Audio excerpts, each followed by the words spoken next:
Well, hello everybody. Happy Wednesday.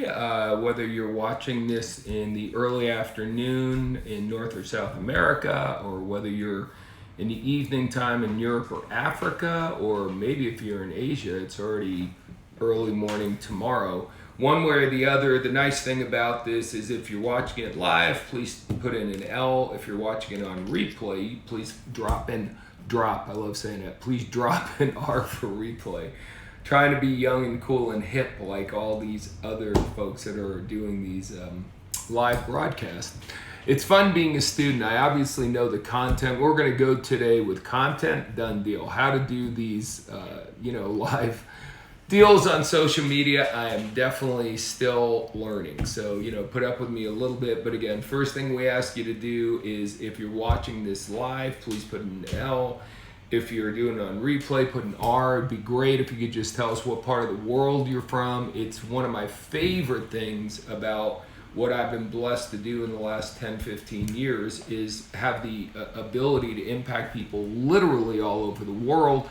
So please let me know what part of the world you're in, and that'll be exciting stuff. Today we're going to talk about overcoming objections. This is one of my favorite things to be able to teach people. And if you don't know this, many years ago, before I got involved in network marketing, I was actually in direct sales for 6 years before I jumped into the network marketing facet of direct sales. And I was literally knocking door to door selling cookware, china, and crystal. Can't believe I did that for 6 years. I look back at it now and go, what was I thinking? Now, if you do that for a living, hallelujah, praise to you. For me, it was a tremendously hard job. It was a lot of work for not a tremendous amount of return. The same effort put in network marketing, my income went up more than tenfold, like dramatically. So if you're in direct sales, that's cool. God bless you. This will definitely serve you. I recommend you at least take a peek at network marketing. When I was in direct sales, by the way, knocking on doors, all my upper level management told me that network marketing didn't work, blah, blah, blah, blah, blah. And it was for obvious reasons. They knew if someone like me ever took a look at it, the odds are I wouldn't be making money for them selling their product much longer. Anyway, let's dive right in and start doing this thing. If you feel like there's any value here today, which I'm hoping you do, I'm sure you will, please share this. The more times you can share it, the better. We're just trying to get, some good information out there, trying to get our program to be a little bit more well known. We just launched a brand new website, MarcAccettaSeminars.com. We'll put that in the link. I'm sure you'll be able to see that, or in the comments. But in addition to that, we're offering a free gift. So the other thing I ask you to do anytime during the call is type the word free, and we'll send you the 10 keys to making $100,000 in network marketing.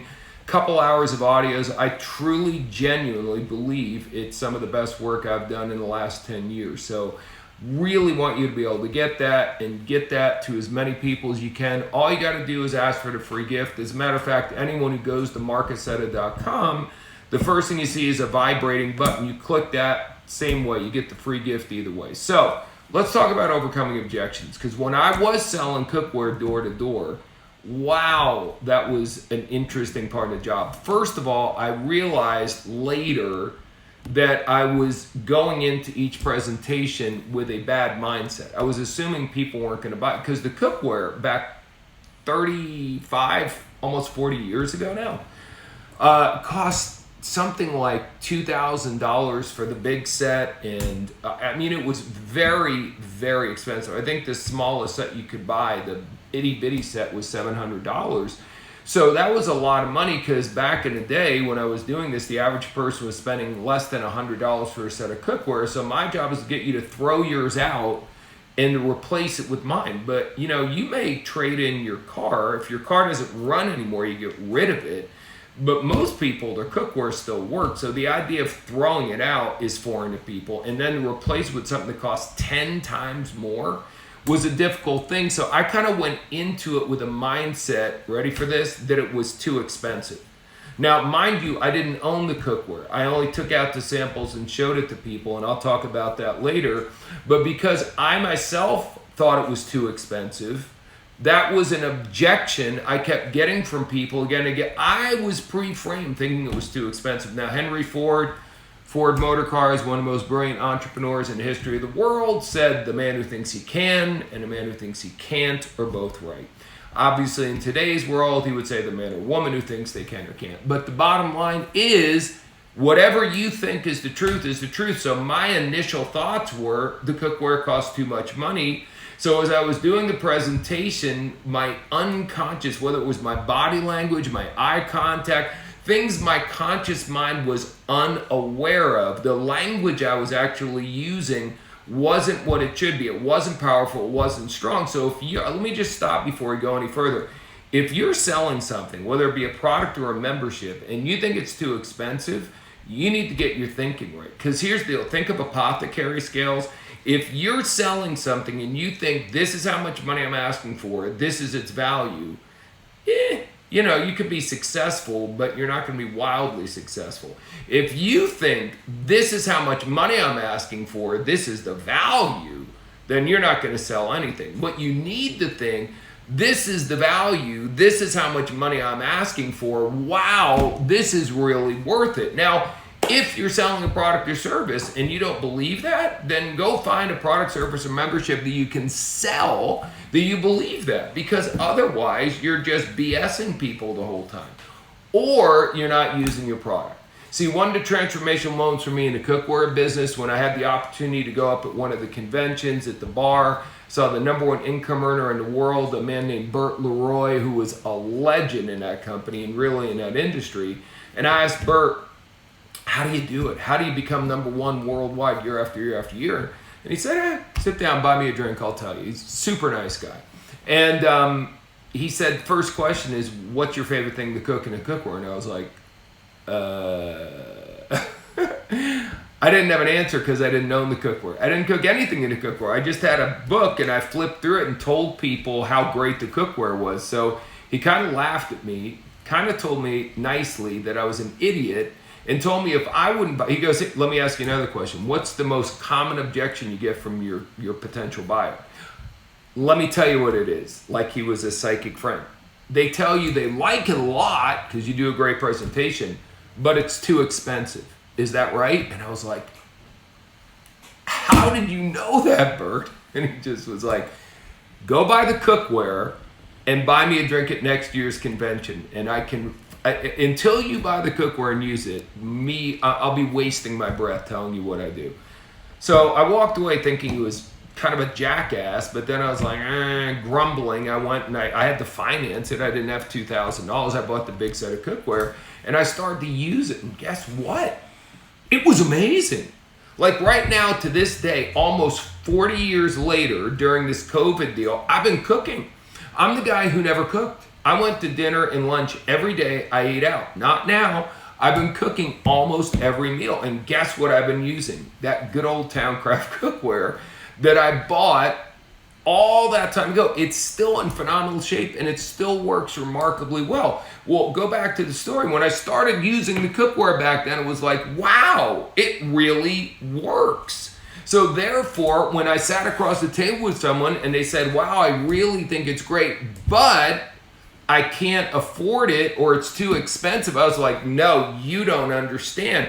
I used to think the exact same way, but since I bought it and started using it, here's the thing you don't understand. I started rattling off all the great things. You know, if you take a piece of meat and you put it in the oven, it's going to shrink from 10 pounds down to 6 pounds. If you put it in our Dutch oven, it doesn't shrink at all. If you do this, and I gave her all the ways she was saving money by using the product on top of the value of getting virtually all your vitamins and minerals instead of boiling them away. I'm not trying to sell you a set of cookware. The point is, I became way better at overcoming objections because I really believed in what I was doing. So again, whatever objection you're getting is the objection you actually have about your product or service. So fall in love with your product or service, or find a product or service that you can fall in love with.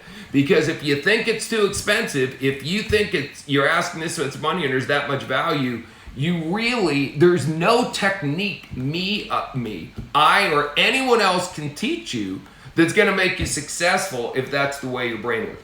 Find something you really like. Now, when it comes to an objection, a couple quick things, because I don't want to make this very long. I could teach on this literally for an entire day.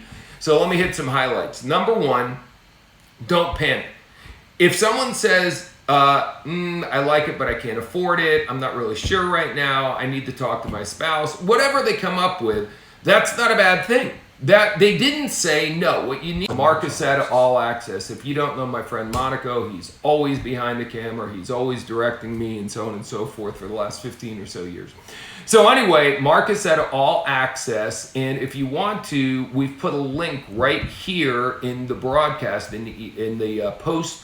You can just click on that. The way you normally would get access to this page is you just have to go to Marc Accetta Seminars and become a member. Okay, that's all you need to do. Give us your contact details and you'll be a member of this page. But what I'm going to start doing is once a week on that page, I'm going to do a much longer live broadcast and go into much greater detail on a lot of these teaching points. So in a couple of weeks, we're going to do a detailed follow-up to what we're doing right now, and I know that's going to bless a lot of people. Before we finish today, I'll tell you the subject of the first Facebook group that we're going to do this coming Monday. But let's go back to the point. The point is, when someone gives you an objection, relax. It's a good thing. It means they're still interested. They wouldn't give you an objection unless they were interested. Now, here's what you got to understand. People love to buy. Here's another thing a lot of you have wrong. You're going, oh, they can't afford it. The average person is broke, especially now with the pandemic, especially with all the people out of work. So you're doing a sales presentation expecting people to not have the money. Well, the man who thinks he can't is right. So what if you just make one shift and say they can afford it? How many of you have ever bought something you couldn't afford? The best example I could ever give you is many years ago when flat screen TVs came out. At the time, I had just bought a Pioneer Elite TV, a big, heavy, thick, deep TV, a fat TV, if you will. Hopefully I don't offend you with that word, but it was a fat TV. Well, do you know how many people who had a perfectly good fat TV went out and bought a flat TV? Because it was cool and everyone else had one. Even though they had a perfectly good TV, or even if their TV was failing, they certainly couldn't afford them. They were so expensive when they first came out, but it was the thing. So how many people, maybe many of you, went out and financed or borrowed money or figured out a way to get a flat TV? I didn't. I didn't have a flat TV for another 15 years because the Pioneer Elite TV I had was perfectly good and I loved it. It really didn't bother me. It was a little overweight. But you get what I'm trying to say. People don't buy what they need. They buy what they want. So your job while you're doing the presentation is get them to want your product. Okay, the way you do that, and this is not a presentation on doing a presentation, but you don't just talk about the product. You talk about the feature of the product or membership and the benefit. The feature and the benefit. The feature, example, when I used to sell cookware, I'd say, oh my gosh, and this cookware has phenolic resin handles. Now, how many people right now are going, what? It has phenolic resin handles when I need a couple of sets. Who knows what that is? Virtually no one knows what that is. So then the benefit, so phenolic resin is a certain type of chemical that they put with it. So here's the benefit. You can put the pan in the oven, turn the oven up to 500 degrees, reach your hand in the oven, grab the pan, and the handle never gets hot. You don't need any pot warmers or hand warmers anymore. That handle will never get hot no matter what you do with it. So a feature and a benefit that's going to make their life easier and better. So if you don't do your presentation this way, you're going to find a lot more people giving you a lot less objections if you take your presentation from just information. So you're giving them the feature, but you got to go feature, benefit. As a matter of fact, you want to be wild, go feature, benefit. Feature, benefit. I'd rather do a third or a quarter of the features and add more benefits, and then you're going to get way more people buying your product. You don't need to give them every detail about every fact about your product. Again, I know it's about overcoming objections, but the best way to overcome an objection is to get rid of it, that they never bring it up in the first place. But they bring it up. And now here's the thing. Don't freak out. Don't be nervous. Imagine boxing for a minute. Okay, I know a lot of you don't like violence, you never box. But if you were a boxer and you went into the ring and you started to throw punches and then your opponent threw punches, would you go, what? You're not allowed to throw punches. You're going in there trying to sell them something. They may block your punch, if you will, and throw a punch back. So you can't freak out when they throw a punch. That's the way this goes. Now, for me, the competition at the end of a presentation was exciting stuff. The fact that someone gave me an objection actually got me fired up because now I actually had to work a little bit. What we used to call a cake sale is when you show it to someone, they go, yeah, I'll take it. And as I know I made money, I know I made a sale, but that was never very fulfilling. I wanted, as crazy as it sounds, an objection. So don't be afraid of objections. Objections are fun. It's all the way you look at it in your head. And the only way you're going to be a great salesman, what's the point of doing something if you're not going to be great at it? So the only way you're going to be great, what's going to separate you from everyone else is if you can handle every objection. Ultimately, here's why people buy or don't buy from you: your confidence, your belief. You know what's going to raise your confidence and belief higher than anything else on earth? In your mind, you believe you can overcome any objection they give you. So again, that takes time. Yes, you do need to learn certain ways to overcome certain objections, but since anyone watching this, you're obviously not all selling the same product or service. So I'm going to give you right now one of the ways, not necessarily the best way, but certainly a very good way to do this. So at the end of the presentation, the person says whatever they say. They say, you know, I really like it, but I can't afford it. I want to do the business, but I don't have the time. I really this, but I need to talk. Whatever they say, it doesn't matter what they say. You don't need a canned answer. Whatever they say, you pause, make sure you listen exactly what they say, and you repeat back to them exactly what they just said, but in the form of a question. So someone says, you know, I really want to get the product, but it's too expensive. So I would pause and say, you really want to get the product, but it's too expensive? Notice the facial expressions. Well, you know, I want to do the business, but I don't have the time. You want to do the business, but you don't have the time? Again, and I would practice these responses. And I know for some of you are going, well, that's stupid. That doesn't work. Really? You want to bet? In a game of tennis, see, when I first started playing tennis, I didn't start playing tennis seriously until I was in high school. Then I was a walk-on in college. After I played baseball, I stopped playing baseball. I wanted to play a sport. I tried out for a tennis team. I made it. My good friend Jim taught me something I'll never forget. He goes, in order to win the point, you don't need to hit the ball by someone like you're Roger Federer. Back then, he said, like you're Bjorn Borg. You just need to get it by them. It doesn't have to go fast, and it doesn't have to look pretty. You just have to hit it where they're not. So what I learned was I don't have to be perfect. I just have to get the ball back. Now, for anyone who's played tennis, how frustrating is it when you play someone and they just keep getting the ball back, getting the ball back, getting the ball back, getting the ball back? Sooner or later, you're usually the one that makes the mistake. So that's one of the things I learned in sales. Just get the ball back. So whatever their objection is, you just return it to them. But you say it in such a way that you're questioning why they would say it. See, most people are amazingly insecure. We're all really insecure, to be honest with you. Some of us have done a lot of personal development to overcome it, but you will literally be astonished if you just do this. Whatever they try it. What do you got to lose? It's free. Try it. So the next time someone gives you an objection, go, so you want to do the business, but you don't have the time?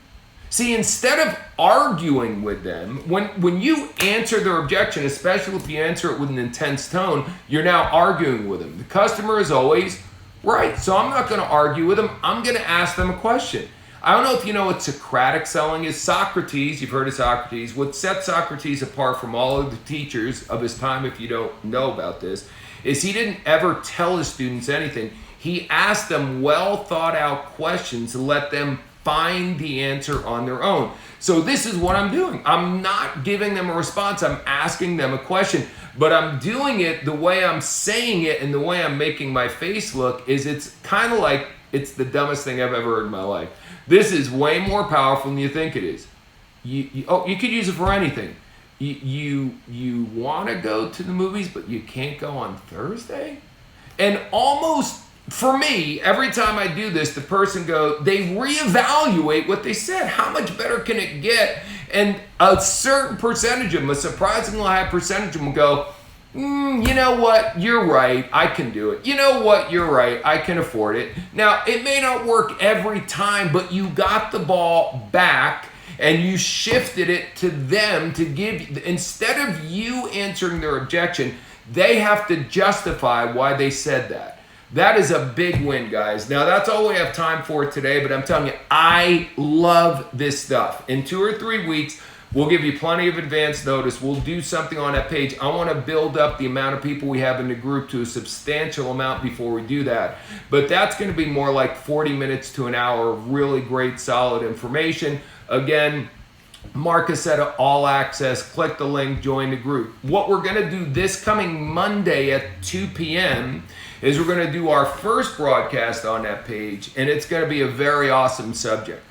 Most everyone who watches any of these broadcasts are going to be in direct sales, network marketing, and one of the main things every network marketer wants to do is hit the next rank in your comp plan. So I'm going to be focusing on the keys on what you need to do for you to get to the next rank in your comp plan. Now, I know there's all different types of comp plans. I understand that. But the basic things that you need to do in order to get you and your team producing more to get you to the next level, we got that covered. We're going to go through that on Monday. So again, share this broadcast as much as you can.